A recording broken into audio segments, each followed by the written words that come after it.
함께 교독합니다. 하나님이 이 모든 말씀으로 말씀하여 이르시되 나는 너를 애굽 땅 종되었던 집에서 인도하여 낸 내 하나님 여호와니라.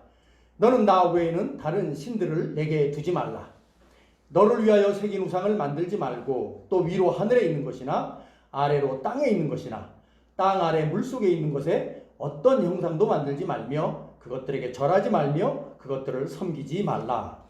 나의 하나님 여호와는 질투하는 하나님이시여 나를 위하는 자의 죄를 갚되 아버지로부터 아들에게로 3세대까지 이르게 하였구나. 나를 사랑하고 내 계명을 지키는 자에게는 천대까지 은혜를 베푸느니라. 너는 내 하나님 여호와 이름을 망령되게 부르지 말라. 여호와는 그의 이름을 망령되게 부르는 자를 즐겁다 하지 아니하리라. 안식일을 기억하여 거룩하게 지키라. 엿새 동안은 있어 내 모든 일을 행하시나 일곱째 날은 내 하나님 여호와의 안식일인즉 너나 내 아들이나 내 딸이나 내 남종이나 내 여종이나 내 가축이나 내 문안에 오는 길이라도 아무 일도 하지 말라. 이는 엿새 동안에 나 여호와가 하늘과 땅과 바다와 그 가운데 모든 것을 만들고 일곱째 날을 쉬었습니다. 그러므로 나 여호와가 안식일을 떼게 하여 그날을 거룩하게 하였느니라. 내 부모를 공경하라. 그러면 내 하나님 여호와가 내게 준 땅에서 내 생명이 이르리라. 살인하지 말라. 간음하지 말라. 도둑질하지 말라. 내 이웃에 대하여 거짓 증거하지 말라. 내 이웃의 집을 탐내지 말라. 내 이웃의 아내나 그의 남종이나 그의 여종이나 그의 소나 그의 남이나 물은 내 이웃의 소유를 탐내지 말라. 예수께서 이르시되 내 마음을 다하고 목숨을 다하고 뜻을 다하여 주 너의 하나님을 사랑하라 하셨으니 이것이 크고 첫째 되는 계명이요 둘째도 그와 같으니 내 이웃을 내 자신같이 사랑하라 하셨으니 이 두 계명이 온 율법과 선지자의 강령이니라. 아멘. 이 시간 우리가 함께 하나님 앞에서 지난 한 주간의 삶을 돌아보면서 또 겸손히 우리의 죄를 자복하고 주의 사죄의 은총도 함께 누리는 그런 시간 되었으면 좋겠습니다. 다 같이 함께 지난 한 주간의 삶을 바라보면서 하나님 앞에 또 겸손히 주님의 십자가의 은혜를 의지하면서 주의 언약의 말씀을 의지하면서 함께 기도하도록 하겠습니다. 다 같이 기도합니다. 하나님 아버지 감사합니다. 오늘도 시간 주시고 우리 거룩하신 하나님 앞에 나와 있는 때 주님의 그 거룩하신 앞에 주님의 그 자비하신 앞에 나와서 우리의 연약함과 우리의 죄를 고백하며 나아갑니다. 하나님 정말 우리는 하나님 앞에서 정말 우리의 타락과 죄로 인해서 우리의 입술이 우리의 생각이 우리의 존재 자체가 하나님 앞에 참으로 죄를 지을 수밖에 없고 비참한 그런 연약한 존재인 주님 앞에 고백할 수밖에 없습니다. 주여 우리가 이 동안 열심히 믿음으로 산다고 하면서도 우리의 생각이 우리의 손과 발이 또 우리의 입술이 우리의 눈이 우리의 모든 존재가 얼마나 연약한 가운데 아버지 하나님 주의 말씀을 따라 순종하지 못하며 살았습니까? 주께서 하지 말라고 하는 것들을 또 우리가 얼마나 많이 도전하며 감행하며 또 나아갑니까? 마땅히 해야 될 주님의 사랑과 자비와 주의 말씀에 대한 순종의 삶을 우리가 또 얼마나 제대로 살지 못한 채 살아가고 있습니까? 우리 마음에 스물 나오는 그 수많은 악한 생각들, 그 악한 탐욕들, 그리고 또 시기하는 마음, 질투하는 마음, 또 정말 하나님 모시고 온전치 못한 정말 하나님의 거룩한 백성으로서 자녀들로서 온전치 못한 우리의 마음과 생각이 또 얼마나 많이 자리 잡고 있습니까? 하나님 우리를 불쌍히 여기시고 용서해 주시옵소서. 우리가 이 시간에 주 앞에 나와 이 짧은 시간 기도한다고 해서 아버지 하나님 그것이 우리의 기도의 공로를 하나님의 용서를 받는 것이라면 어찌 우리가 받을 수가 있겠습니까? 주님의 생명의 말씀, 약속의 말씀, 정말 언약의 말씀을 따라 우리가 주 앞에 나아가오니 주여 우리의 죄를 용서하시고 주여 우리를 불쌍히 여겨주시고 시간 하나님 앞에 다시 한번 정말 주님의 십자가의 은혜를 다시 한번 바라보며 의지하면서 온전히 하나님의 사죄의 은총을 받아 누릴 수 있는 귀하고 복된 시간 될 수 있도록 주여 우리와 함께하여 주시고 인도하여 주시옵소서. 오 하나님 우리와 함께하여 주시고 도와주시옵소서.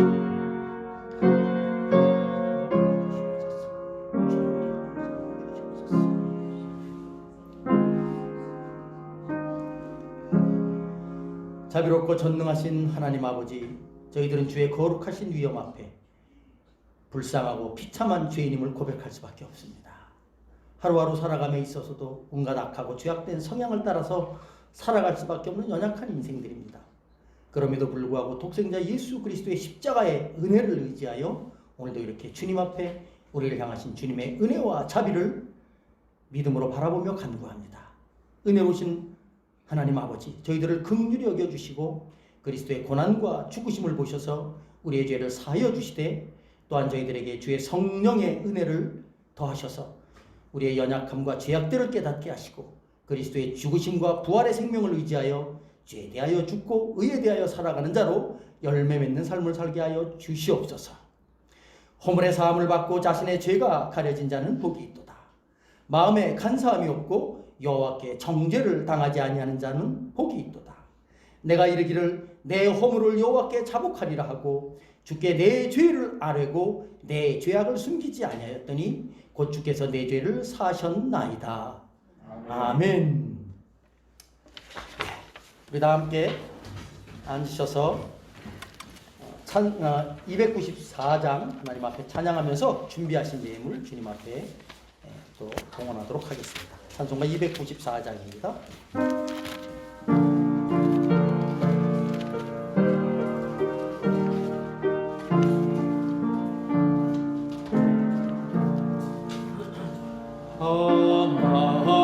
하나님은 외아들을 주신 때까지 세상 사랑하니 참 사랑이로다.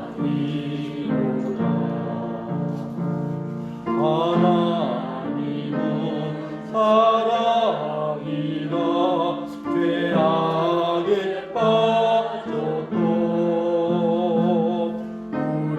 우리까지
자비롭고 전능하신 하나님 아버지, 오늘도 이렇게 복된 주일을 맞이하여 주님 앞에 나와 예배케 하시니 참으로 감사드립니다.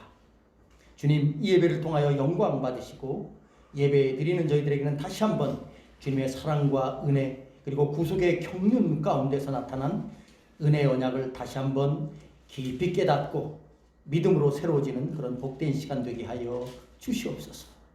하나님 아버지, 오른 초록이 물들고 하나님의 풍성함과 아름다움이 주께서 창조하신 자연을 통해서 잘 드러나는 복된 계절입니다. 또한 이 복된 5월을 우리들에게 가정의 달로 허락해 주셔서 참된 가정의 의미와 주님께서 함께 살아가도록 허락하신 가족의 의미, 사랑들을 다시 한번 생각하면서 생활에 나갈 수 있도록 인도해 주시니 참으로 감사드립니다. 부모는 자녀들에게 하나님의 은혜와 말씀을 순종하는 본을 보일 수 있도록 축복해 주시고, 또 사랑하는 자녀들에게는 부모님들에게 하나님의 말씀을 따라서 효도를 행할 수 있는 그런 복을 더하여 주시옵소서. 주님, 요즘 저희들은 코로나 바이러스로 인해서 사람들이 서로 만나서 정말 생활에 나가는 매우 일상적이고 평범한 그런 일조차도 꺼리면서 조심해야 된 그러한 어려운 상황 속에서 하루하루 살아갑니다. 주님, 간구하오니 코로나 바이러스로 인한 삶의 어려운 형편들이 하루속히 물러나게 하여 주시옵소서.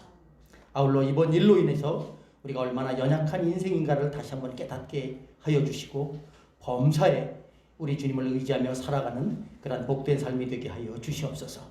그동안 우리의 마음과 생각을 가득 채웠던 세상과 물질을 향한 탐심을 다시 한번 이번 기회에 떨어낼 수 있게 하여 주시되, 그 자리를 우리 주님을 향한 사랑과 은혜로 진리의 말씀으로 가득 채우는 그러한 복된 우리 모든 성도들 될 수 있도록 인도하여 주시옵소서. 하나님, 우리 군포언약교회 성도들을 위해서 간절히 기도하는 것은 우리 성도들 한 사람 한 사람, 한 가정 한 가정이 매일매일 말씀과 기도로 인도받는 그러한 생활과 가정들이 될 수 있도록 인도하여 주시옵소서. 매일 시간을 내어서 말씀을 읽고 주 앞에 겸손히 기도해 나가며, 또 주님의 그 놀라우신 은혜와 사랑과 돌봄을 찬양으로 고백하는 그런 우리 모든 성도들, 가정들 될 수 있도록 인도하여 주시옵소서. 특별히 아버지 하나님, 질병으로 인해서 고통 중인 성도들이 있습니다. 그들을 주님께서 붙드시고 주님께서 또한 함께 해주셔서 그 모든 치료와 회복의 과정 가운데 우리 주님 친히 역사하여 주시고 도와주셔서 아버지 하나님, 그 모든 치료와 회복의 과정 가운데 주님의 은혜를 더욱더 깨닫고 감사하는 그러한 귀한 시간들 되게 하시되, 옆에서 돌보는 가족들에게도 주님께서 다함이 없는 위로와 격려의 은혜로 더하여 주시옵소서. 특별히 아버지 하나님, 전 세계 선교지에서 사역을 감당하는 선교사님들이 있습니다. 그들에게도 주님께서 동행하여 주시되, 특별히 우리 군포언약교회와 함께 협력하는 우리 전유성 선교사님, 신성익 선교사님, 신승훈 선교사님들의 가정과 사역 가운데도 함께하여 주시고, 특별히 신승훈 선교사님 주님 국내에 들어와서 이제 머물고 있는데, 주님 이 모든 일정들 과정 가운데도 우리 주님 함께해 주셔서 그들이 이곳에 있으면서 위로받게 하시고 격려받게 하시고 새롭게 충전되게 하셔서 주께서 맡겨주신 귀한 사역 감당하는데 조금도 부족함이 없도록 주께서 함께하여 주시옵소서. 이 모든 간구를 살아계신 우리 주 예수님의 이름으로 감사하며 기도하옵나이다. 아멘.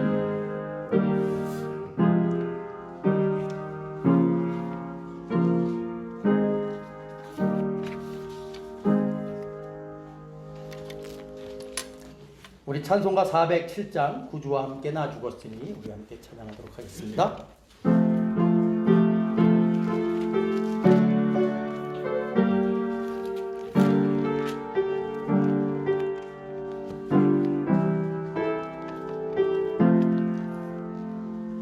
구주와 함께 나 죽었으니 구주와 함께 나 살았도다. 영광의 은하리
되시네.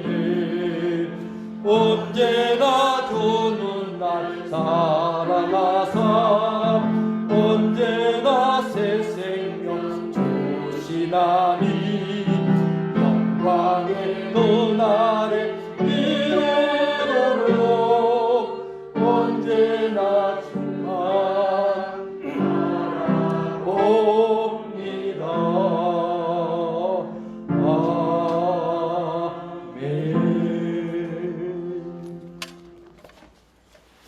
오늘 함께 나눌 하나님의 말씀은 마가복음 제13장 되겠습니다. 마가복음 제13장 1절로 13절까지의 말씀 함께 읽도록 하겠습니다. 마가복음 제13장 1절로 13절까지의 말씀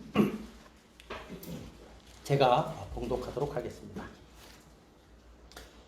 예수께서 성전에서 나가실 때에 제자 중 하나가 이르되 선생님이여 보소서 이 돌들이 어떠하며 이 건물들이 어떠하니까. 예수께서 이르시되 내가 이 큰 건물들을 보느냐 돌 하나도 돌 위에 남지 않고 다 무너뜨려지리라 하시니라. 예수께서 감람산에서 성전을 마주대하여 앉으셨을 때에 베드로와 야고보와 요한과 안드레가 조용히 묻되 우리에게 이르소서 어느 때에 이런 일이 있겠사오며 이 모든 일이 이루어지려 할 때에 무슨 징조가 있사오리이까. 예수께서 이르시되 너희가 사람의 미혹을 받지 않도록 주의하라. 많은 사람이 내 이름으로 와서 이르되 내가 그라 하여 많은 사람을 미혹하리라. 난리와 난리의 소문을 들을 때에 두려워하지 말라. 이런 일이 있어야 하되 아직 끝은 아니니라. 민족이 민족을 나라가 나라를 대적하여 일어나겠고 곳곳에 지진이 있으며 기근이 있으리니 이는 재난의 시작이니라. 너희는 스스로 조심하라. 사람들이 너희를 공회에 넘겨주겠고 너희를 회당에서 매질하겠으며 나로 말미암아 너희가 권력자들과 임금들 앞에 서리니 이는 그들에게 증거가 되려 함이라. 또 복음이 먼저 만국에 전파되어야 할 것이니라. 사람들이 너희를 끌어다가 넘겨줄 때에 무슨 말을 할까 미리 염려하지 말고 무엇이든지 그때에 너희에게 주시는 그 말을 하라. 말하는 이는 너희가 아니요 성령이시니라. 형제가 형제를 아버지가 자식을 죽는 데 내어주며 자식들이 부모를 대적하여 죽게 하리라. 또 너희가 내 이름으로 말미암아 모든 사람에게 미움을 받을 것이나 끝까지 견디는 자는 구원을 받으리라. 아멘. 기도하겠습니다. 하나님 아버지 감사합니다. 오늘도 우리 복되신 주님 앞에 이렇게 함께 나와서 예배드릴 수 있도록 은혜를 베풀어 주시고 또 이 시간에 주의 말씀을 들려주시니 참으로 감사드립니다. 아버지 하나님, 주님의 거룩하신 생명의 진리의 말씀을 우리가 듣길 원하오니 주여 부족한 종을 통해서 정말 준비한 설교의 말씀을 통해서 우리 모든 성도들이 하나님의 말씀을 잘 깨닫게 하시고 또 깨달은 그 말씀을 믿음으로 화합해서 하나님 앞에서 온전히 주님 기뻐하시는 열매 맺는 그러한 믿음 생활 해나갈 수 있도록 주께서 은혜를 더하여 주시옵소서. 감사드리며 예수님의 이름으로 기도하옵나이다. 아멘. 오늘 읽은 본문은 예수님께서 감람산에서 성전을 바라보면서 제자들에게 종말에 관해서 주신 말씀입니다. 그래서 사실 이 마가복음 요 13장을 감람산 강화다 그렇게 말합니다. 감람산 강화. 사실은 이 공관복음, 마가복음, 마태복음, 누가복음 이 세 개의 복음서에는 이 감람산 강화가 다 있습니다. 마가복음은 13장이 되어 있고 마태복음은 24장과 25장으로 되어 있고 누가복음은 21장이 되어 있습니다. 이 세 개의 이 공관복음에 나오는 감람산 강화는 그 내용에 있어서는 큰 차이는 없습니다만 조금씩 뭐라 그럴까요? 덧붙여진 내용들 또 이렇게 잠깐 이렇게 생략되어진 내용들 또 비유들 이런 것들이 이렇게 덧붙여지면서 그 분량에 있어서 약간의 차이는 있습니다. 사실은 이 감람산 강화의 내용은 사실 종말에 관한 예수님의 말씀입니다. 그래서 종말에 관해서는 우리가 요한계시록을 늘 생각해 보지 않을 수 없죠. 그래서 많은 학자들은 이 감람산 강화 요 부분을 사실은 이 작은 계시록이다라고까지 말합니다. 왜냐하면은 요한계시록 외에 종말에 관한 내용들이 가장 풍성하게 가장 많이 드러나 있는 부분이 바로 이 부분이기 때문입니다. 지금으로부터 약 30여 년 전 우리나라에 그 다미 선교회라는 이단이 있었습니다. 아마 여러분 대부분 우리 지금 뭐 수진이 정도 우리 지영이는 기억 못하겠지만 아마 대부분 다 기억하실 것입니다. 이 다미 선교회 이름이 다가올 미래를 대비하는 선교회 이런 뜻입니다.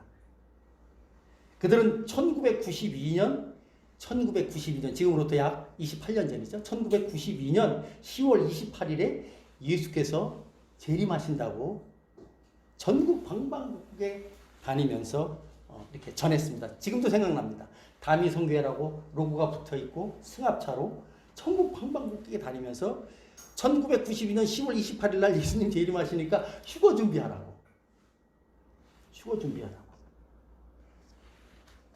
실제로 수백 명의 사람들이 그 다미 선교회 그 말을 믿고 일상적인 생업 다 내려놓고, 여러분 다 기억하실 거예요. 흰 옷 입고 어느 그 장소가 정확하게 어딘지는 모르겠어요. 그 어느 장소에 모여서 함께 기도하면서 주님 재림을 준비하면서 휴거를 이렇게 대비하고 있었던 모습, 아마 매스컴에서도 다 방영시켜 줬습니다. 전국의 생방송으로 중계됐죠. 어떤 일이 있었습니까? 아무 일도 없었습니다.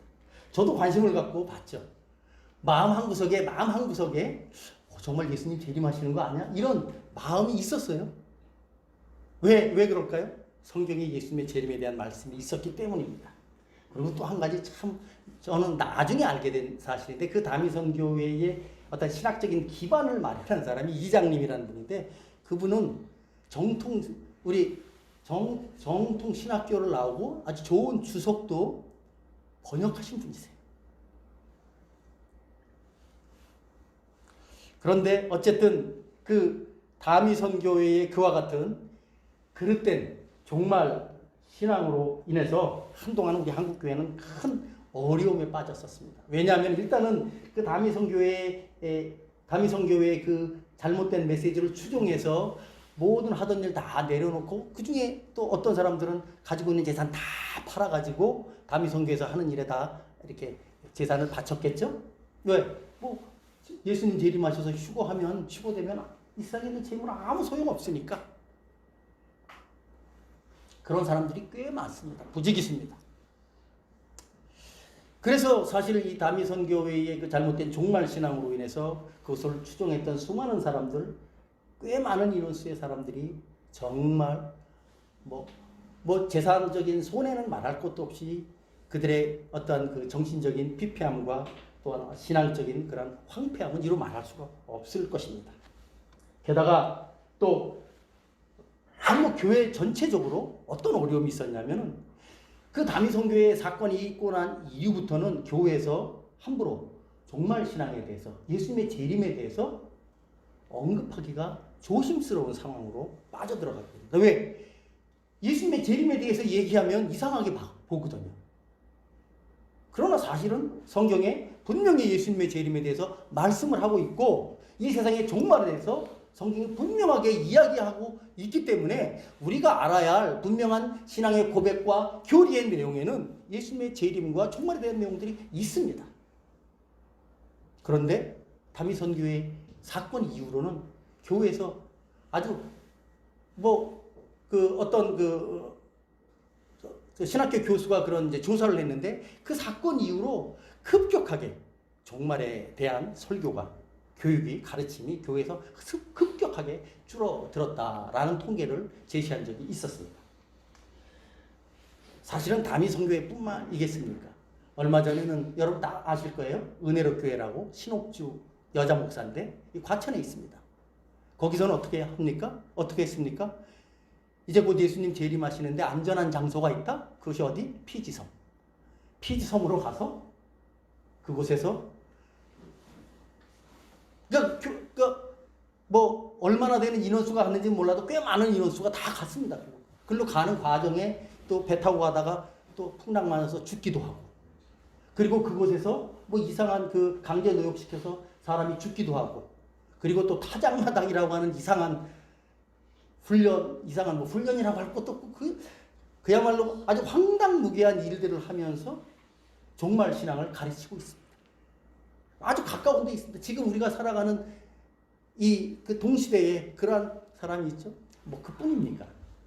사실은 그 신천지의 이만희 역시도 잘못된 종말신앙을 분명하게 가르치고 있습니다.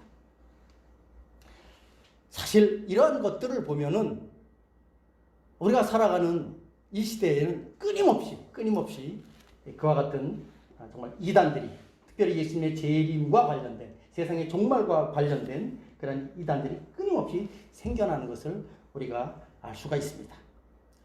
아까도 말씀드렸지만 왜 이와 같은 세상의 정말 종말과 예수님의 재림과 관련된 이단들이 끊임없이 우리 주변에서 나타날까요? 그것은 바로 성경이 예수님의 재림과 종말을 말씀하시고 있기 때문입니다.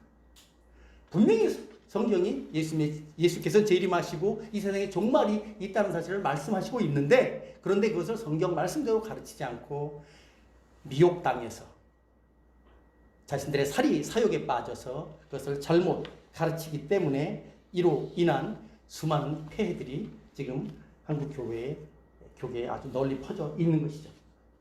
그래서 사실은 교회에서 성경 말씀, 하나님 말씀, 또 그것에 그런 것들을 잘 정리한 역사적으로 우리에게 내려온 신앙의 유산인 좋은 신앙의 교리들을 잘 가르쳐야 됩니다. 그 교리만 정말 깊숙이 몰라도 그 교리의 내용들만 파악하면 이런 정말 거짓된, 헛된 종말 신앙에 빠지지 않을 텐데 말입니다. 오늘 우리가 읽은 이 마가복음 13장, 이 부분은 어느 면에서 보면 그런 부분에 있어서 우리에게 이제 다시 한번 성경에도 이런 종말 신앙에 대해서, 예수님의 재림에 대해서, 세상의 종말에 대해서 분명히 가르치고 있구나 하는 것을 우리에게 다시 한번 생각해보게 하는 그런 본문이다, 여러분들에게 이렇게 말씀드릴 수가 있습니다. 저는 오늘 여러분들과 함께 마가복음 13장에 나오는 말씀을 중심으로 예수님께서 제자들에게 말씀하신 종말과, 세상의 종말과 관련된 몇 가지 내용들 우리가 함께 좀 나누면서, 기본적으로 이 부분에 대해서만 우리가 알고 있어도 그런 헛된 다미선교회나 은혜로교회와 같은, 신천지와 같은 그런 헛된 잘못된 종말신앙에는 빠지지 않을 것이다 라는 생각 다시 한번 해보게 됩니다. 오늘 본문을 보면 예수님께서는 제자들과의 어떤 질문과 답변을 통해서 주님께서 세상 종말에 관한 몇 가지 말씀을 가르쳐 주시고 있습니다. 첫 번째로 예수님께서는 이 땅 가운데 세상의 종말이 분명하게 있다 하는 것을 말씀하십니다. 하나님께서, 정말 삼위일체이신 하나님께서 이 세상을 창조하셨듯이 또 이 세상의 마지막 끝 종말도 있다는 것을 말씀해 주고 있죠. 오늘 본문에서 우리가 그것을 좀 살펴볼 수가 있습니다. 3절 4절 말씀 여러분들과 함께 좀 읽어보기를 원합니다. 3절과 4절 한번 읽어봅니다. 시작. 예수께서 베드로와 야고보와 요한과 안드레가 조용히 묻되 우리에게 이르소서 어느 때에 이러한 일이 있겠사오며 이 모든 일이 이루어지려고 할 때에 무슨 징조가 있사오리까. 지금 예수님께서 감람산에서, 감람산과 성전은 예루살렘 성을 딱 벗어나자마자 감람산이 있고, 예루살렘 성전은 예루살렘에서 아주 그냥 확연하게 드러나는 아주 큰 건축물이기 때문에 눈에 탁 띕니다. 그래서 감람산에서 예수님께서 성전을 바라보고 있을 때 4명의 제자들이 예수님께 물어봅니다. 주님, 언제 이런 일이 있고 이런 일이 있을 때 어떤 징조가 있겠습니까? 그럼 지금 제자들이 지금 예수님께 물어보는 이런 일이란 무엇을 말할까요? 그것은 바로 앞절 1절과 2절의 말씀에 나와 있습니다. 1절과 2절 제가 읽어보겠습니다. 예수께서 성전에서 나가실 때에 제자 중 하나가 이르되 선생님이여 보소서 이 돌들이 어떠하며 이 건물들이 어떠하니까. 예수께서 이르시되 내가 이 큰 건물을 보느냐? 돌 하나도 돌 위에 남지 않고 다 무너뜨려지리라 하시니라. 지금 예수님께서는 십자가에 달리시기 전에 예루살렘에 들어가셔서 매일같이 성전에 가셔서 하나님의 말씀을 전하시고 계시는 중입니다. 이제 하나님의 말씀을 다 전하시고 성전에서 나오시려고 하는데 제자 중에 하나가 예수님께 그렇게 이야기한 것입니다. 예수님, 이 성전 한번 보십시오. 어마어마하지 않습니까? 근데 여러분, 제자들이 예수님께 제자 중에 하나가 예수님께 왜 그런 질문을 던졌을까요? 왜냐하면은 제자도 이스라엘 사람입니다. 근데 예수님께서 지금 그 예루살렘 성전에 들어가셔서 계속해서 어떻게 보면 긍정적인 말씀을 안 하시고 성전을 정한 활동을 하시면서 예수님이 누구신가를 말씀하시면서 나오시는 중입니다. 그러니까 이제 제자 중에 한 사람은 그 마음속에 무슨 생각이 있었냐면, 그래도 성전이, 이 엄청난 성전, 정말 우리나라의 자랑이라고 할 만한, 세계의 자랑거리라고 할 만한 이 엄청난 성전 예수님 한번 보시고 이것에 대한 어떤 평가를 해주셔야 되지 않습니까? 라고 얘기를 한 것 같아요. 보면 이 질문의 내용이 그래요. 주님, 보소서, 이 돌들이 어떠하면, 그러니까 성전을 이제 지탱하고 있는 성전의 어떤 기초석이나 성전을 구성하고 있는 수많은 돌들이 어마어마하다는 것이죠. 이 돌들이 어떠하며 이 건물들이 어떠합니까? 이렇게 지금 이야기하고 있는 것입니다. 그럴 때 예수님께서 그 말씀을 듣자마자 무슨 말씀을 하시냐면, 네가 보고 있는 성전, 이 엄청난 건축물, 이렇게 크고 엄청나고 정말 위용을 자랑하는 이 건축물일지라도, 이 큰 건물일지라도 돌 하나도 돌 위에 남지 않고 싹 다 없어지겠다. 그렇게 예수님께서 말씀을 하셨습니다. 그 말씀을 하자마자 이제 또 3절 4절에 나온 대로 4명의 예수님의 제자들이 조용히 예수님께 가서 물어본 것입니다. 예수님, 언제 그들이? 근데 이들이 왜 이런 얘기를 했을까요? 왜냐하면은 지금 눈앞에 있는 헤롯 성전은 어마어마한 건축물이고, 그 헤롯 성전이 돌 위에 돌 하나 남지 않고 싹 무너진다고 하는 것은 그냥 온 세상에 천지개벽하는 일이 없지 않고는 그런 일이 없을 거라고 제자들은 생각한 거예요. 결국 예수님께서 그 말을 한 것을 듣고 제자들은, 그러면은 정말 엄청난 천지개벽할 만한, 이 세상에 끝이 날 만한 그러한 일들이 곧 있을 거라는 말입니까? 라고 예수님께, 그런 의도를 가지고 예수님께 언제 이런 일들이 있고 언제 그러한 일들이 있을 때 어떤 징조가 있겠습니까? 라고 지금 제자들이 물어본 것입니다. 우리가 참고적으로 이 당시에 이 헤롯 성전이 얼마만한 건축물인가 하는 것을 저와 여러분들이 좀 이해하시면 도움이 되실 것 같아요. 여러분, 이 헤롯 성전은 말 그대로 이제 헤롯 대왕이 만든 성전입니다. 이 헤롯 대왕은 누구냐면, 예수님께서 이 세상에 태어나셨다고 동방 박사들이 왔을 때 유대인의 왕으로 오신 이가 누구냐라고 말하면서 유대인의 왕으로 오신 이에게 경배하겠다고 동방 박사들이 말했던 그 왕, 마태복음 1장에 나오는 2장 3장에 나오는 그 왕이 바로 헤롯 대왕입니다. 그러니까 헤롯 대왕은 사실은 에돔 사람, 이두메 사람, 에돔 사람으로서 유대인이 아닙니다. 그러나 지난번에도 말씀드렸지만 로마를 도와서, 로마가 유대를 정복하는데 도움을 줬기 때문에 로마에서 헤롯을 유대인의 왕으로 세운 것입니다.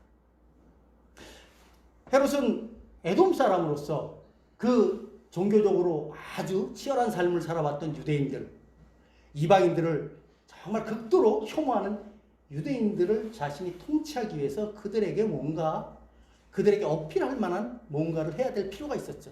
그래서 시작한 것이 바로 헤롯 성전입니다. 그런데 헤롯 성전이 언제 착공을 시작했냐면 BC 19년경에 착공을 시작했습니다. 그러니까 예수님께서 태어나시기 한 15, 16년 전이라는 얘기죠. 헤롯 성전은 BC 19년에 헤롯 대왕에서 착공이 됐는데 한 10년 만에 이제 성전의 기본적인 성전, 지성소 이런 기본적인 틀은 마련했지만, 헤롯 대왕은 이 성전을 정말 이스라엘 백성들이 모두 다 감탄할 만한 그런 성전으로 만들기 위해서 계속해서 그 공사를 끊이지 않고 계속해서 진행시켜 나갔습니다. 그게 언제까지 됐냐면 헤롯이 죽고 나서 그 이후에 그의 아들 때까지 계속해서 이어져서 무려 82년 동안이나 공사가 진행됐었습니다. 그래서 성경에 보면은 요한복음 2장 20절쯤에 보면은 예수님께서 성전 정화 활동을 하면서 이 성전을 헐라 내가 사흘 만에 다시 짓겠다라고 말할 때 이스라엘 사람들이 뭐라고 말합니까? 46년 동안이나 지었던 성전을 네가 어떻게 3일 만에 다시 져? 이런 얘기를 하지 않습니까?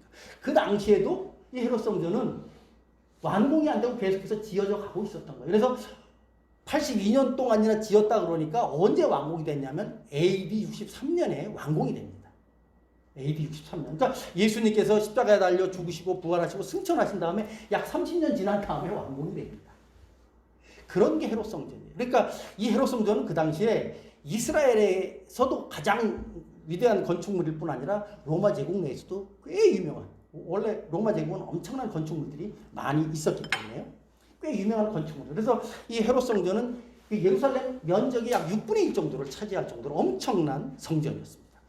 그런데 예수님께서 바로 그 성전을 뭐라고 말씀하십니까? 돌 하나 돌 위에 남지 않고 다 무너지겠다, 그렇게 말씀을 하신 것입니다. 그러자 아까 말씀드린 대로 제자들은 그런 질문을 한 거예요. 그럼 언제? 우리 한번 성경 말씀 보겠습니다. 마태복음 한번 보겠습니다. 마태복음 24장 3절 한번 보시죠. 오늘 우리가 읽은 마가복음에는 그런 종말에 대한 부분이 약간 약하게 표현되어 있지만 마태복음에는 아주 정확하게 표현되어 있습니다. 마태복음 24장 3절을 다 같이 한번 읽어보겠습니다. 다 같이 찾으셨으면 한번 읽어봅니다. 시작. 예수께서 감람산 위에 앉으셨을 때에 제자들이 조용히 와서 이르되 우리에게 이르소서 어느 때에 이런 일이 있겠사오며 또 주의 임하심과 세상 끝에는 무슨 징조가 있사오리까. 예, 주의 임하심과 세상 끝에는 무슨 징조가 있사오리까. 그러니까 예수님께서는 이 성전이 돌 위에 돌 하나 남지 않고 다 무너지겠다 말씀하시니까 제자들은 즉시로 그 말을 무슨 얘기로 들었냐면 세상 끝과 예수님의 재림과 연결시켜서 질문한 것입니다. 그리고 이어서 예수님께서는 사실은 그러한 질문 자체가 뭐라 그럴까, 잘못된 질문이 아니었기 때문에 예수님께서는 그러한 질문에 대한 답변을 주신 것입니다. 즉 제자들은 예수님의 그러한 성전의 파괴에 대한 말씀을 세상 종말에 관한 그러한 어떤 징조와 때에 관한 말씀으로 이해하고 주님 앞에 질문했고, 주님께서는 성전 파괴에 관한 말씀을 하시면서 사실은 세상 종말에 관한 말씀을 같이 예언해 주신 것입니다. 그래서 예언이라는 말씀이라는 것 자체가 앞으로 일어날 일에 대한 어떠한 사건을 말씀하시는 것이기도 하지만, 또한 오늘 이 본문에 나오는 내용을 우리 입장에서 보면은 이미 일어난 어떤 역사적인 사건에 대한 말씀을 예수님께서 해주셨다, 그렇게 이해해 볼 수 있습니다.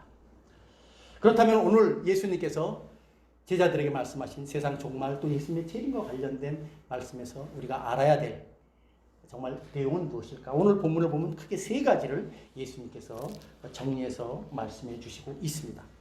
첫 번째는 말세가 되면 큰 미혹이 있을 것인데 미혹을 받지 않도록 주의해라, 이런 말씀을 오늘 본문에서 해 주십니다. 우리 5절과 6절의 말씀이 바로 그것이죠. 다시 마가복음 13장 돌아오겠습니다. 마가복음 13장 5절과 6절에서 예수님께서 이런 말씀을 즉시로 제자들에게 해주셨습니다. 다 같이 한번 읽습니다. 시작. 예수께서 이르시되 너희가 사람의 미혹을 받지 않도록 주의하라. 많은 사람이 내 이름으로 와서 이르되 내가 그라하여 많은 사람을 미혹하리라. 사람의 미혹을 받지 않도록 주의해라, 이런 말씀을 하십니다. 이 미혹, 뭘 가지고 미혹하냐면은, 그러니까 많은 사람들이 내 이름으로 와서 내가 그라. 그러니까 많은 사람이 내 이름으로, 예수님의 이름으로 와서, 그리스도의 이름으로 와서 내가 그리스도라고 말하면서 사람들을 미혹한다는 거죠.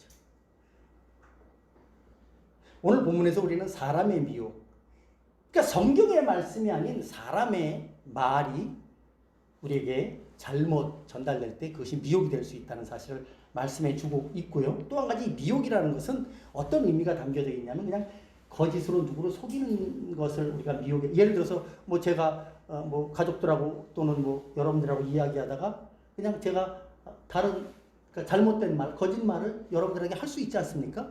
근데 여러분들이 그 말을 들었다고 미혹 당했다는 생각은 안 하시잖아요. 그죠? 아, 목사님 거짓말 하네? 아, 목사님 나랑 다른 생각이네? 뭐 이런 식으로 생각을 하실 수 있죠. 여기서 미혹이라는 말은 무슨 뜻이냐면 진리가 아닌데 그것을 진리죠.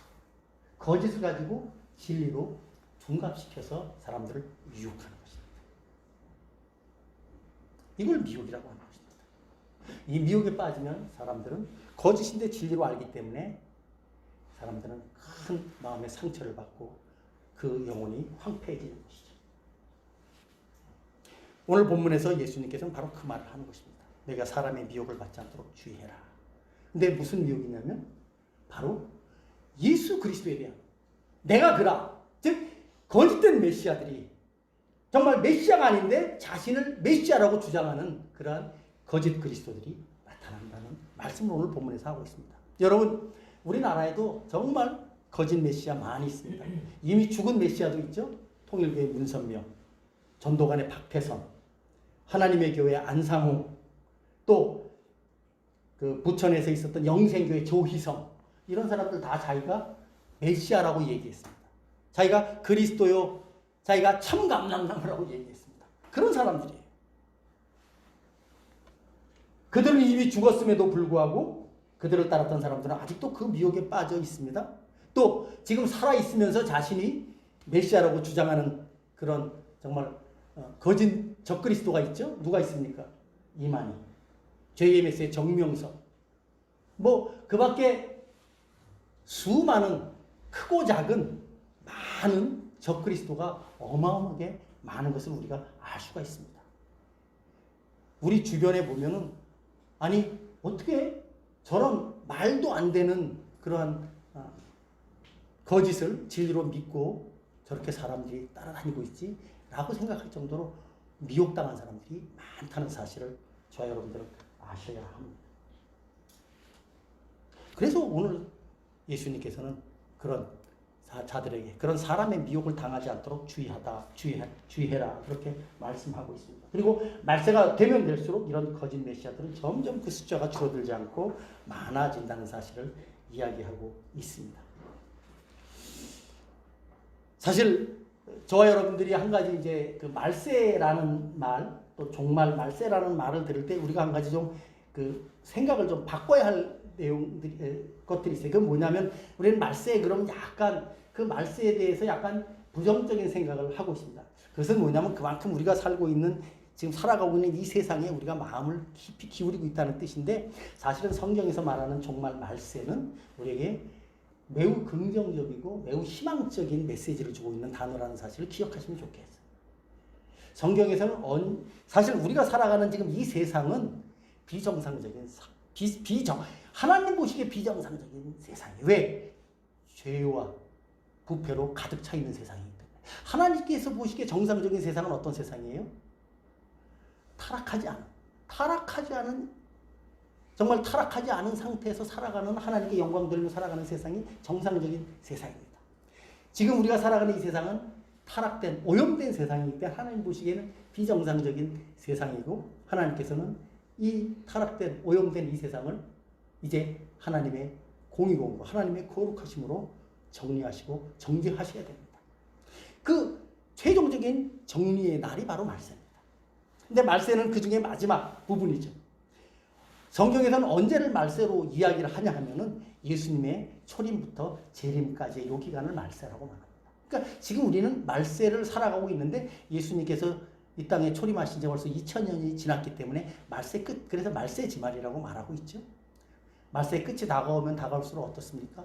이제 이 세상의 모든 것들은 아주 사라지고, 이제 예수 믿는 성도들에게는 이 세상의 모든 것들이 사라지고 마는 것이 아니라 하나님께서 우리를 위해서 마련하신, 예수 그리스도 안에서 우리를 위해서 마련해 주신 영원한 정말 새하늘과 새 땅을, 새 예루살렘을, 그야말로 신천지를 하나님께서 우리에게 허락해 주셨는데, 이 신천지가 저쪽 이만희의 신천지가 그거를 갖다 쓰는 바람에 이 좋은 말을 우리가 제대로 쓰지 못하는 안타까운 상황이 사실 있는 것입니다.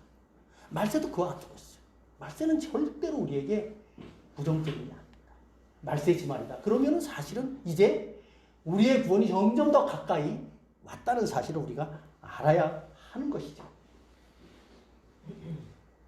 그래서 우리는 이 말세에 대한 생각도 사실은 바르게 해야 될 필요가 있죠. 그래서 우리가 믿고 고백하는 사도신경의 제일 마지막 부분이 무엇에 대한 고백입니까? 몸의 부활과 영생을 믿는다라는 우리가 고백을 하지 않습니까? 몸의 부활과 영생. 몸의 부활과 영생. 우리의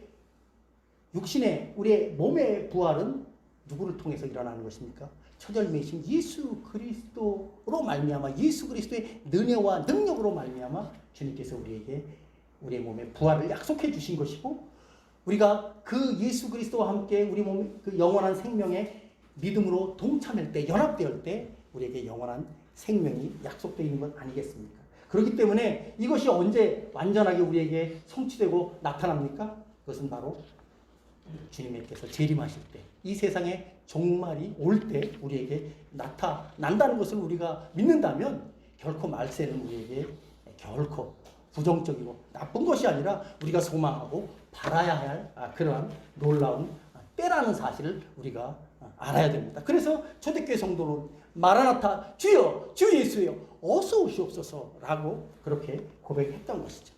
그런데 오늘 이 말씀에 대해서 우리가 생각해 볼 때 이 말세에 주님께서 주신 말씀만 보더라도 지금이 말세인데 그 말세에 주님께서 주신 말씀만 조금 우리가 생각해 보면 그와 같은 지금 내가 그라라고 말하는 거짓된 메시아에게 속을 수가 없다는 것이죠. 우리가 한번 말씀 한번 찾아보겠습니다. 우리 데살로니가전서 한번 보겠습니다. 데살로니가전서 4장의 말씀 한번 보겠습니다. 신약성경 데살로니가전서 4장 15절부터 18절까지의 말씀입니다.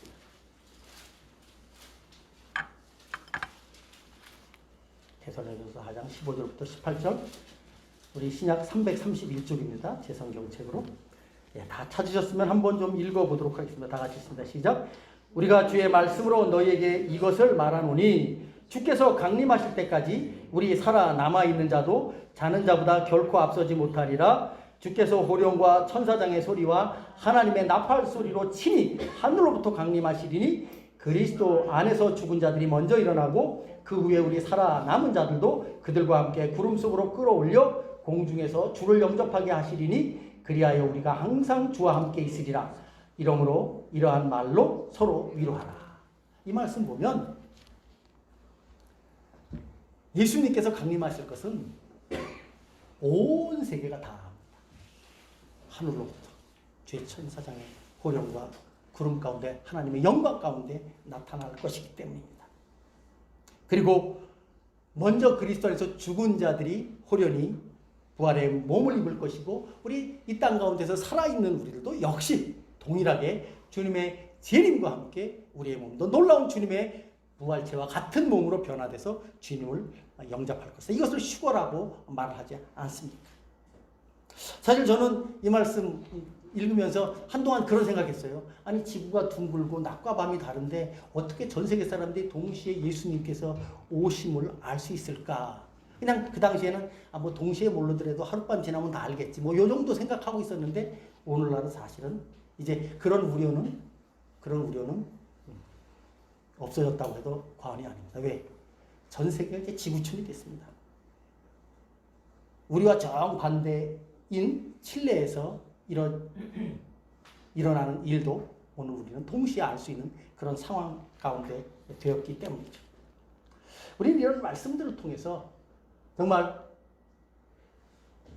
거짓 메시아로 주장했던 그런 문선명이나 안상홍이나 심지어 이만희 같은 그런 사람들을 아직도 메시아라고 믿고 따르는 사람들은 하나님께서 주신 이러한 말씀조차 제대로 읽을 수 있는 그런 능력이 다 정말 사라져버린 완전히 미혹당한 그런 상태에 있는 사람들이다라고 우리는 생각해 볼 수 있죠.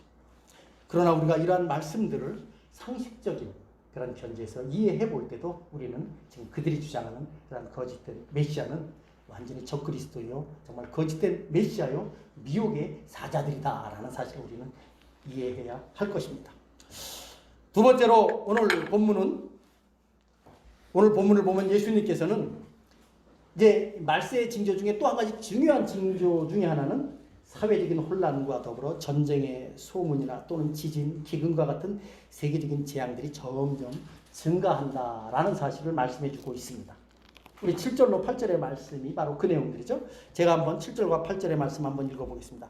난리와 난리의 소문을 들을 때 두려워하지 말라. 이런 일이 있어야 하되 아직 끝은 아니니라. 민족이 민족을 나라가 나라를 대적하여 일어나겠고 곳곳에 지진이 있으며 기근이 있으리니 이는 재난의 시작이니라. 사실 예수님께서 하신 이러한 말씀들은 다 예루살렘의 멸망과 관련된 말씀입니다. 아까 제가 좀 부연해서 말씀드리다가 말았는데 그 82년 동안 그 건축해서 완공한 그 엄청난 규모의 예루살렘 성이 언제 멸망당하느냐 하면은 아까 말씀드렸던 AD 63년에 완공됐다고 그랬죠. 근데 완공된 지 7년 만에 7년 만에 AD 70년에 로마 장군 디도 장군에 의해서 완전히 그야말로 돌 하나 돌 남지 않고 다 멸망당하고 맙니다. 그 당시에 로마 군인들 가운데는 어떤 그런 말들이 퍼졌냐면은 헤롯이 성전을 만들 때에 돌 사이에 금은 보화를 숨겨놨다라는 그런 말들이 퍼져가지고 로마 군인들이 아주 완전히 초토화시킨 것입니다.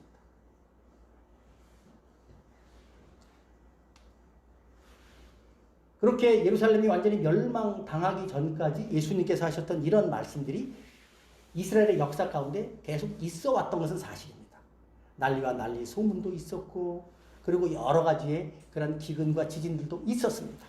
그리고 나중에 우리가 누가복음의 말씀을 보면은 예수님께서 십자가에 달려 이렇게 십자가를 메고 가실 때 수많은 여인들이 예수님을 향해서 슬피 울고 있을 때 예수님께서 그런 말씀을 주시죠. 예루살렘의 딸들아, 나를 위해서 울지 말고 너와 너의 자녀들을 위해서 울라고 말씀하십니다. 그것은 바로 이스라엘 백성들이 주님을, 메시아이신 참 메시아이신 주님을 정말 거절하고 십자가에 못 박아 죽인 그 사건을 통한 하나님의 진노가 바로 이스라엘의 역사 가운데 임하신 것이죠.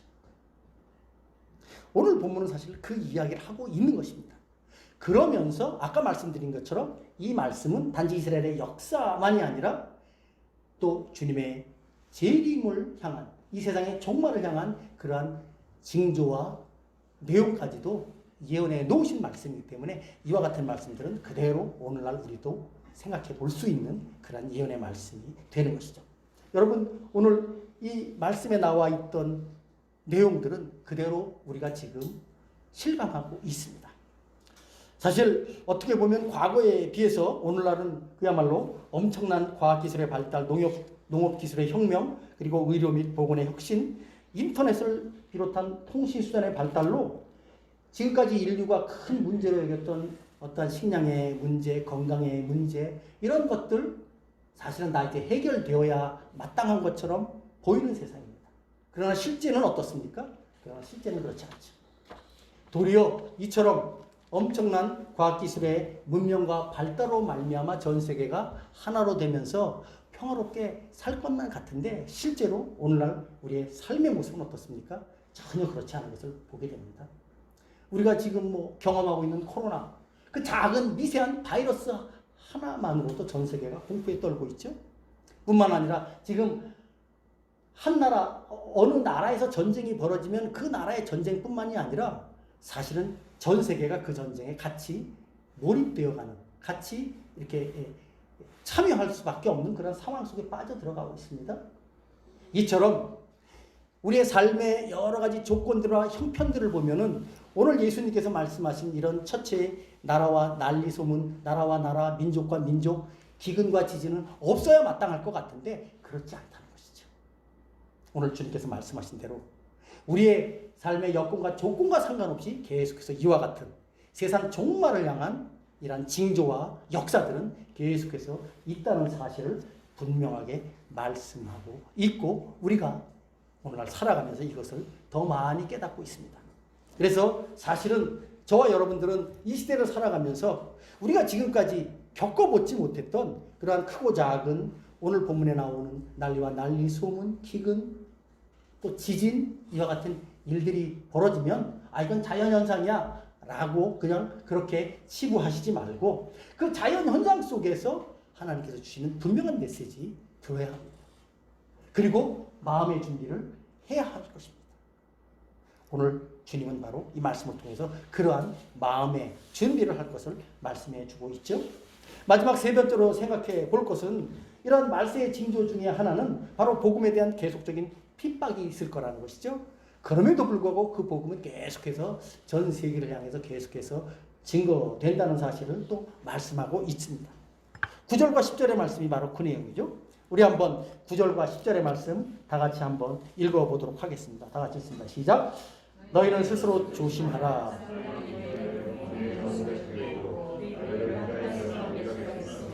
나로 말미암아 너희가 권력자들과 임금들 앞에 서리니 이는 그들에게 증거가 되려 함이라. 또 복음이 먼저 만국에게 할 것이니라. 아멘. 그 이후에 이 복음 증거와 관련된 말씀드립니다. 사실 예수 그리스도께서 십자가에 죽으시고 부활하시고 승천하신 다음에 오순절의 역사가 있고 난 이후에 초대교회에서 열심히 복음을 증거할 때 어떤 일들이 벌어졌습니까? 오늘 예수님께서 말씀하신 이 사건이 그대로 벌어졌습니다. 수많은 사람들이 기독교의 복음을 핍박하기 시작합니다. 근데 여러분, 이 기독교의 복음이 핍박으로 시작된 이 기독교의 복음이 2000년이 지나면서 오늘날 전 세계에 꽤 많은 나라의 기독교의 복음이 편만하게 증거됐습니다. 물론 아직도 증거되지 않은 많은 미전도 종족들, 부족들 있습니다. 근데 이것을 한번 생각해 봐야 돼요. 세상의 그 어느 종교보다 기독교의 복음이 많은 핍박 속에서 여전히 핍박 속에서 진행되고 있다는 거죠. 왜 그럴까요? 그것은 기독교의 복음은 인간에게 희망이 없다는 사실을 말씀하고 있기 때문에. 오늘날 전 세계 모든 종교는 다 인간에게 희망이 있음을 말하고 인간의 어떤 노력과 노력과 공로를 통해서 어떤 소원이 있고 어떤 희망이 있다고 말하는데 오직 기독교만 인간에게는 소망이 없고 오직 하나님께만 소망을 두라고 말하고 있기 때문에 그런 인간에 대한 소망을 늘 추구하는 인간의 어떤 본성으로 볼 때 기독교의 복음은 핍박할 수밖에 없는 그런 특성을 가지고 있는 것이죠. 그런데 놀라운 것은 이렇게 기독교의 복음은 핍박당하면서 계속해서 어떻게 됩니까? 증거되고 또 증거되고 편만이 정말 번져 나가고 있다는 것이죠. 오늘 주님께서는 바로 지금 그 말씀을 우리에게 해주시고 있는 것입니다. 아까 말씀드린 것처럼 기독교의 복음이 2000년 동안 지금 진행되면서 전 세계 거의 모든 나라에 이제 기독교의 복음, 예수 그리스도에 대한 말씀이 증거되지 않은 나라는 없습니다. 그러나 아직까지도 미전도 종족들, 아직 자신의 문자가 없고 아직도 그런 나라들이, 그런 부족들이 많이 있습니다. 그러나 분명히 믿기는 그러한 나라들에까지 계속해서 주님의 복음이 증거될 것이고 이제 주님께서 이만하면 됐다라고 말씀하실 그때가 되면 우리 주님께서 정말 하늘의 영광 중에 아까 데살로니가전서에 말씀하셨던 것처럼 놀라운 모습으로 하늘의 영광 중에 천사장의 호령으로 우리 주님의 영광스러운 재림의 모습을 띄고 오실 것이라는 사실을 우리는 기억해야 할 것입니다. 오늘 예수님께서는 그러한 놀라운 세상 종말과 주님의 재림에 대한 말씀을 이렇게 분명하게 말씀해 주고 있습니다. 이제 설교를 맺겠습니다. 저는 오늘 여러분들과 함께 이 마가복음 13장에 나오는 말씀을 간단히 살펴보면서 우리가 살아가는 이 시대가 바로 말세지만 정말 세상의 제일 마지막 끝이다. 하나님께서 이제 이 모든 죄로 인해서 오염되고 부패한 이 세상을 완전히 이제 하나님께서 정말 정결케 하시고 새롭게 하실 새로운 신천지를 하나님께서 허락해 주실 것을 말씀해 주셨다는 사실을 여러분에게 나눴습니다. 오늘 본문을 통해서 예수님께서는 우리가 이 말세지만에 어떻게 살아가야 할 것인가 하는 것을 제자들에게도 말씀하시면서 오늘도 이 말씀을 듣는 우리들에게도 그대로 말씀해 주신 줄로 믿습니다. 오늘 우리가 읽은 본문 중에 13절에 보면 이렇게 주님께서 말씀해 주시고 있습니다. 우리 한번 13절 말씀도 다 같이 한번 여러분들과 읽어보길 원합니다. 다 같이 한번 읽습니다. 13절 시작. 또 너희가 내 이름으로 말미암아 모든 사람에게 미움을 받을 것이나 끝까지 견디는 자는 구원을 받으리라. 오늘 주님께서는 이제 제자들에게 말씀하십니다. 끝까지 견디는 자만이 구원을 받을 것이다. 이렇게 말씀합니다. 우리가 이 정말 핍박이 일 수밖에 없고 또 그 고난 중에 살아갈 수밖에 없는 예수 믿는 성도의 삶을 살아가면서 핍박 중에서 또 미움을 받으면서 우리가 어떻게 끝까지 견딜 수 있을까? 앞선 말씀을 통해서 두 가지 한번 꼭 기억하시면 좋을 것 같아요. 첫 번째는 주의하는 것입니다. 주의하는 것. 앞서 5절에 보면 이렇게 말씀하셨죠. 예수께서 이르시되 너희가 사람의 미혹을 받지 않도록 주의하라. 주의하라. 많은 미혹이 있는데 수많은 거짓 선지자들이 있는데 그것을 여러분들이 그것이 없을 수는 없어요. 그것이 우리가 살아가는 내내 늘 우리들은 그러한 유혹 속에 그러한 미혹 속에 빠져들 수밖에 없는 환경이 우리의 삶 속에 있는데 그것을 주의하는 수밖에 없습니다. 주의하라는 이 단어의 의미는 경계의 의미가 있습니다. 늘 우리가 경계해야 됩니다. 경계하려면 어떻게 해야 경계할 수 있습니까? 저 사람이 말하는, 저 단체가 말하는 그러한 내용들이 과연 우리가 믿고 있는 성경 말씀과 일치하는가 하는 것을 늘 우리가 점검해야 됩니다. 내가 하나님의 말씀에, 진리의 말씀에 내가 바르게 그 기준을 갖고 있어야만 우리는 주의하고 경계할 수 있는 것입니다. 내가 진리의 말씀에 옳게 서 있지 못하면 우리는 절대로 주의할 수도 없고 경계할 수도 없다는 사실을 기억하시기 바랍니다. 오늘 사람의 미혹을 받지 않도록 주의하라는 이 말씀 속에는 우리에게 그와 같은 진리에 대한 분명한 기준을 우리가 갖고 있어야 된다는 것을 오늘 성경은 말하고 있습니다. 그럴 때 우리는 이 미혹 가운데 빠지지 않고 온전히 하나님께서 원하시는 그런 복된 믿음의 삶을 살아갈 수 있을 것입니다. 두 번째는 오늘 그 6절에 보면 또 이런 말씀이 있죠. 많은 사람이 내 이름으로 와서 이르되 내가 그러하여 많은 사람을 미혹하리라. 난리와 난리의 소문을 들을 때 두려워하지 말라. 이런 일이 있어야 하되 아직 끝은 아닙니다. 두려워하지 말라고 말합니다. 난리와 난리의 소문, 첫째 기근과 지진, 이것은 사실 우리에게 두려운 일이죠. 어려운 일입니다. 고통스러운 일입니다. 그런데 예수님께서는 두려워하지 말라고 그래요. 그런데 여러분 이 말씀을 보면 좀 이상하지 않으세요? 두려워하지 말라고 말씀하시면서 아직 끝은 아니다. 이제 재난의 시작이다. 그러니까 예를 들어서 이제 끝이 됐다. 두려워하지 말라. 그러면 이해가 되는데 두려워하지 말라고 말하면서 아직 끝이 아니라고 말해요. 재난의 시작이라고 말해요. 말이 좀 이상하지 않습니까? 무슨 뜻일까요?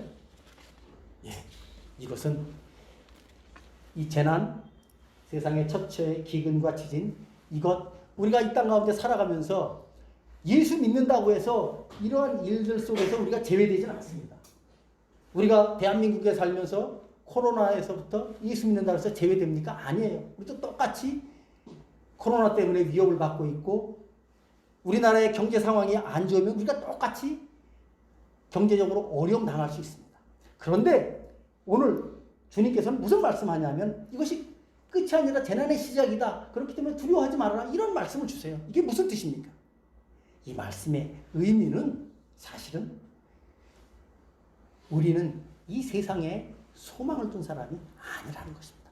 지금 첫째 기근과 지진 이 모든 것들은 다 이 세상 가운데 있는 것이다.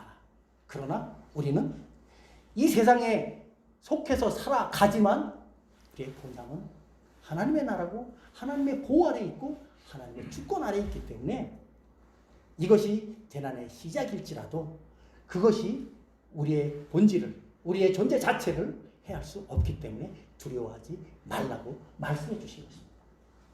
우리는 항상 예수 믿는 믿음을 통해서 이 땅 가운데서 우리에게 주어지는 여러 가지 상황과 여건들이 우리의 믿음을 통해서 개선되고 그것들을 통해서 우리가 늘 하나님께서 우리에게 은혜를 주셨고 우리에게 복을 주셨다. 그렇게 말하고 고백할 때가 많이 있습니다. 물론 맞습니다.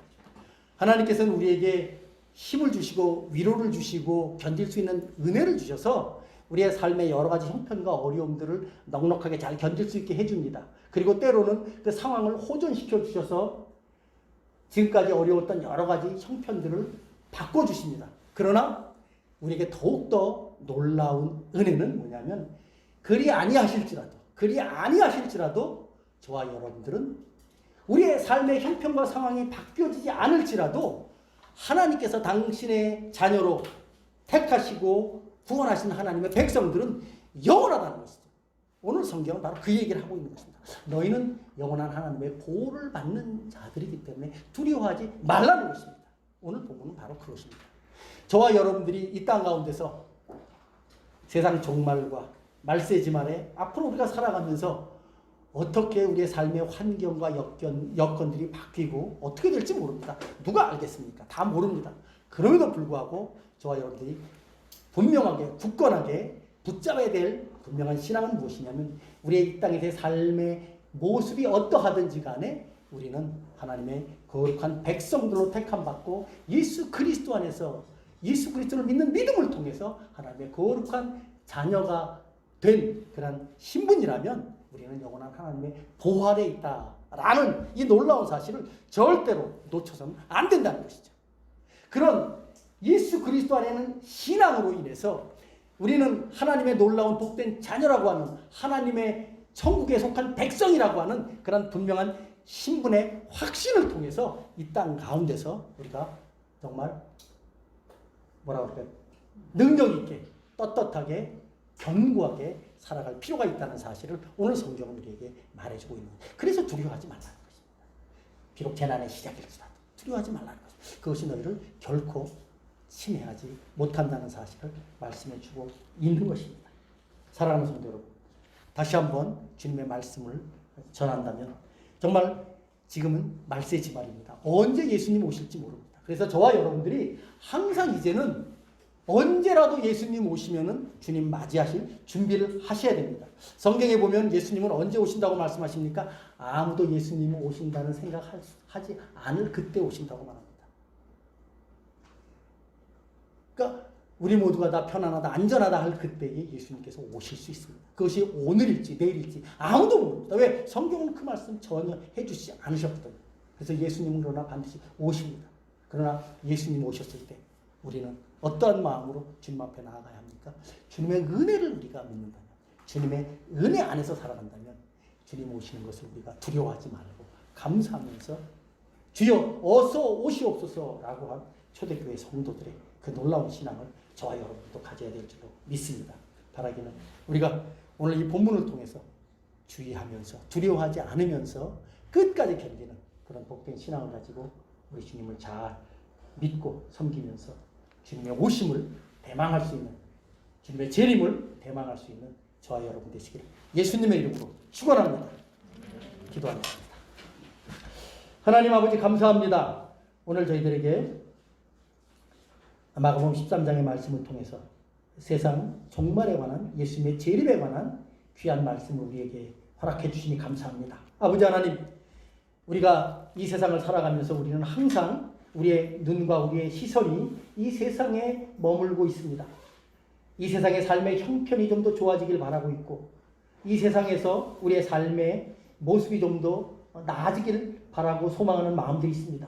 물론 그런 것들도 하나님께서 우리에게 준 놀라운 은혜 가운데서 우리의 삶의 형편들을 우리가 생각해 볼 수 있지만, 정말 우리가 놓치지 말아야 할 것은 우리가 예수 그리스도의 놀라운 은혜로 말미암아 하나님의 복된 자녀의 신분으로서 이 땅 가운데서 이 세상을 살아가고 있다는 사실을 놓치지 말게 하여 주시옵소서. 그래서 아버지 하나님, 우리가 언제라도 주 예수여 어서 오시옵소서라고 말했던 그 초대교회 마라나타의 신앙을 가진 성도들의 믿음을 우리도 본받을 수 있도록 인도하여 주시옵소서. 그러나 아버지 하나님, 그러한 정말 열정적인 신앙을 갖고 있으면서도 주님의 말씀에 견고하게 뿌리를 받고 우리가 올바른 교리를 따라서 바르게 우리 주님을 섬기며 또 이 세상 가운데서도 최선을 다해서 믿음으로 살아가는 우리 모든 성도들 될 수 있도록 인도하여 주시옵소서. 감사드리며 예수님의 이름으로 기도하옵나이다. 아멘. 찬송가 176장 찬양하도록 하겠습니다.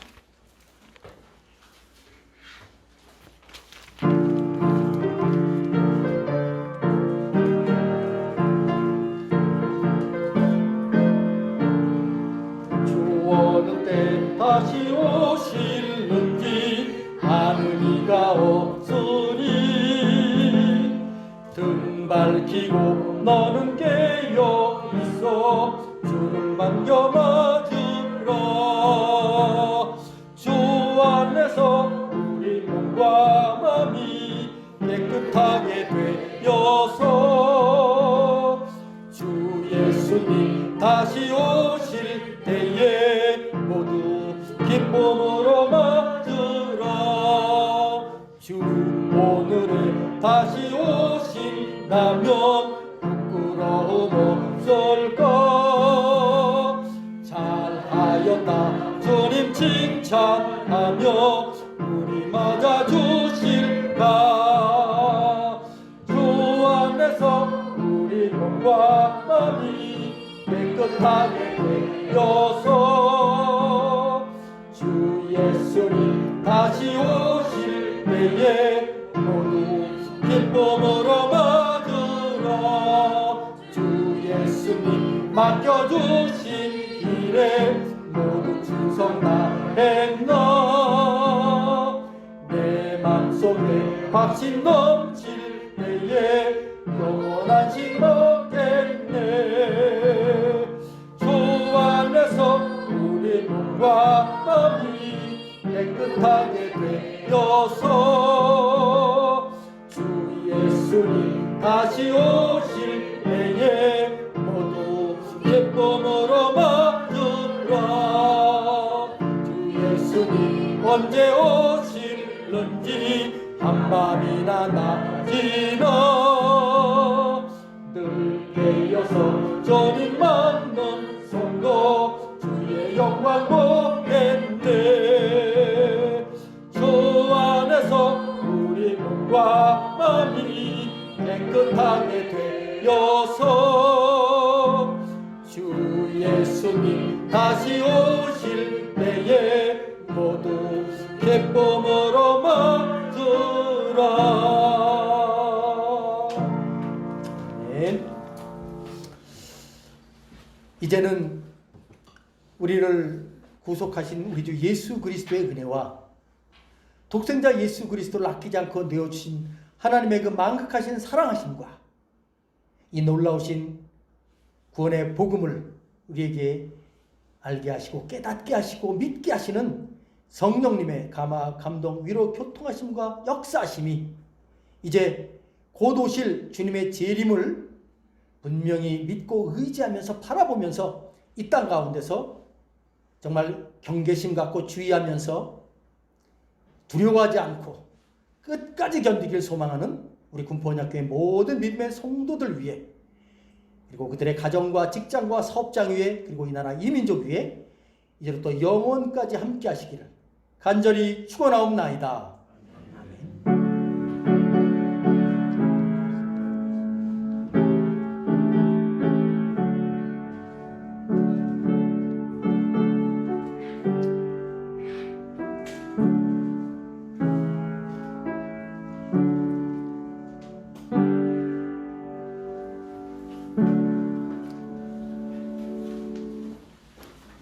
예, 예배 마쳤습니다.